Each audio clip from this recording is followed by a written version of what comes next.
Railway उड्डाणपूल बनला मृत्यूचा सापळा. ट्रकखाली चिरडून 18 वर्षीय विद्यार्थ्याचा जागीच अंत. श्रीरामपूर येथील रेल्वे उड्डाणपुलावर अपघातांची मालिका थांबण्याचे नाव घेत नाहीये. आज सकाळी 11 वाजेच्या सुमारास झालेल्या एका भीषण अपघातात बेलापूर येथील 18 वर्षीय विद्यार्थ्याचा करुण अंत झाला. कार्तिक दीपक भंडारी असे मृत युवकाचे नाव असून या घटनेमुळे परिसरात तीव्र संताप आणि शोककळा पसरली आहे. मिळालेल्या माहितीनुसार कार्तिक भंडारी हा आपली ओला इलेक्ट्रिक दुचाकी घेऊन परीक्षेसाठी जात असताना श्रीरामपूर येथील रेल्वे उड्डाणपुलावरून जाताना MH503877 या क्रमांकाच्या ऊस वाहतूक करणाऱ्या ट्रकच्या मागील चाकाखाली सापडून अपघात झाला. हा अपघात इतका भीषण होता की कार्तिक ट्रकच्या चाकाखाली चिरडला गेला.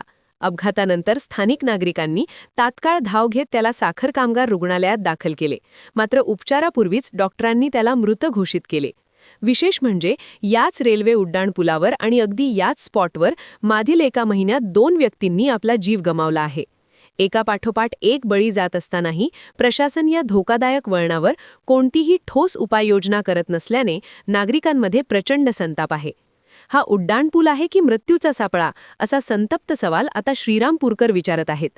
कार्तिकच्या मृत्यूची बातमी समजताच बेलापूर गावावर शोककळा पसरली असून एका उमद्या तरुणाचा असा अंत झाल्याने हळहळ व्यक्त होत आहे. इंडिया सुपर न्यूज मराठीसाठी श्रीरामपूर प्रतिनिधी इम्रान शेख.